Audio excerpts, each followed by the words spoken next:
اسی طریقے سے ایک دوسرا مشہور واقعہ کہ ایک مرتبہ عمر بن خطاب اسی حالت میں رات میں اپنے غلام کو لے کر مدینے کے سڑکوں میں گھوم رہے ہیں. اب جب گھوم رہے ہیں تو ایک گھر سے ماں بیٹی کا مکالمہ سنتے ہیں, دونوں کا ڈائلاگ سنتے ہیں.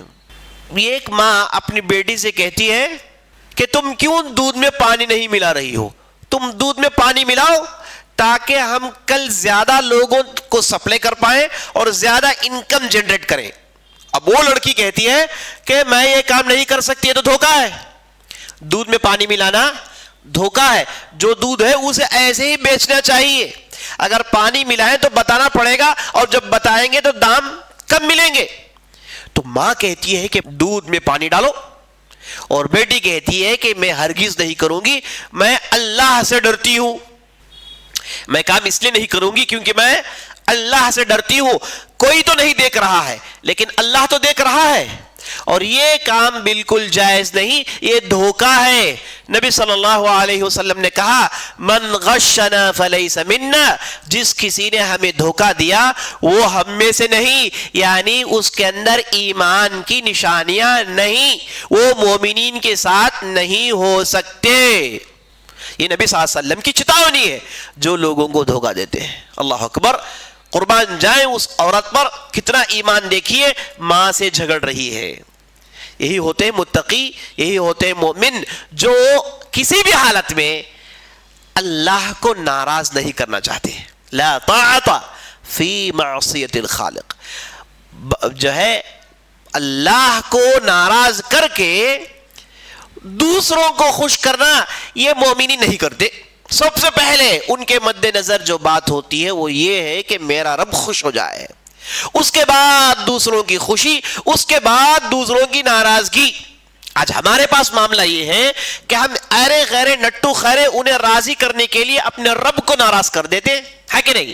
بھائی فلاں غصہ کر لیں گے, فلاں اگر ایسا نہیں کروں گا تو وہ تو پھر رشتہ ہم سے ٹوٹ لیں گے, یہ جو پروگرام ہے, یہ جو برتھ ڈے پارٹی ہے, اگر اس پہ میں نہیں جاؤں گا یا پھر نہیں جاؤں گی وہ تو رشتہ مجھ سے کاٹ بیٹھیں گے. جمعگی میں نہیں گئی, منگنی میں نہیں گئی, فلاں میں نہیں گئی, فلاں میں نہیں گئی, ان کو راضی کرو, ان کو راضی کرو, انہیں خوش کرو, انہیں خوش کرو. بھائی تمہارا رب ناراض ہو رہا ہے, اس کا کیا؟ یاد رکھ لیجئے بندے مومن ہمیشہ اس کے مد نظر اللہ کی رضا جوئی ہوتی ہے, اور یہی تو عبادت کا ڈیفینیشن ہے عزیز ساتھیو. عبادت کا معنی کیا ہے؟ ہر آپ کا قول, ہر آپ کا فعل جس سے آپ کا رب راضی ہو وہی تو عبادت ہے. اور ہمیں اللہ نے بنایا وما خلقت الجن والانس الا لیعبدون, میں نے انسان اور جن کو بنایا صرف اور صرف میری عبادت کے لیے. زندگی میں جینے کا مقصد اللہ کی عبادت. اب ہمارے مسلمان یہ ہے کہ اس عبادت, اس مقصد کو ضائع کرنے کے لیے تیار ہیں بندوں کو راضی کرنے کے لیے. افسوس در افسوس, افسوس در افسوس. اب اس بندے مومنہ نے ایسا جواب دیا, اس نے کہا کہ ساری دنیا چاہے کہیں بھی چلے جائیں میں میرے رب کو راضی نہیں کر سکتی. یہ عمل دودھ میں پانی ملانا یہ ناجائز عمل ہے, اما جان میں اس عمل کو نہیں کر سکتی.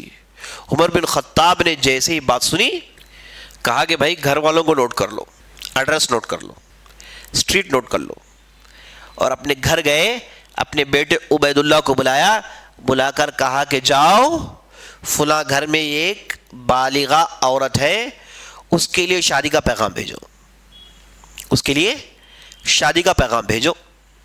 عبید اللہ باپ کی اطاعت کرنے والے, انہوں نے پیغام بھیجا. اس غریب خاندان سے عمر بن خطاب نے اپنے لیے بہو چنا. انہیں معلوم ہوا کہ خلیفہ کا لڑکا اس لڑکی سے بہائی مانگ رہا ہے. ان کے تو خوشی کا کوئی سما تھا ہی نہیں, ان کے پیروں تلے زمین نکل گئی پہلے سے. اب یہاں سے جب شادی ہوئی تو سبحان اللہ اس عورت کے سلالے سے, اس عورت کے نسل سے عمر بن عبدالعزیز پیدا ہوتے ہیں. یاد رکھ لیجیے آپ, عمر بن عبدالعزیز جو آگے چل کے جنہیں خلفائے راشدین میں 5واں مرتبہ بعض مورخین دیتے ہیں, یاد رکھ لیجیے وہ یہی عبید اللہ کے نسل سے تھے. اللہ اکبر. تو عمر بن خطاب کو یہ منظر، یہ ڈسکشن اتنا پسند آیا کہ انہوں نے اس لڑکی کی شادی اپنے لڑکے سے کر لی. اللہ اکبر. جبکہ ان کے لیے رشتوں کی کوئی کمی نہیں تھی، مالداروں کی کوئی کمی نہیں تھی، جاہ و جلال والوں کی کوئی کمی نہیں تھی، لیکن عمر بن خطاب نے ترجیح دی دین کو. عمر بن خطاب نے ترجیح دی دین کو. جیسے نبی صلی اللہ علیہ وسلم نے کہا فاظفر بذات الدین تربت یداک. اے آدمی، عورتوں سے لوگ شادی کرتے ہیں 4 چیزوں کے لیے: اس کے حسب کے لیے، اس کے نسب کے لیے، اس کی خوبصورتی کے لیے، اس کے مال کے لیے، اور اس کے دین کے لیے. اے آدمی، تو شادی کر اس عورت کے دین کے لیے. فاظفر بذات الدین، دیندار کو چن، ہمیشہ خوش رہو گے.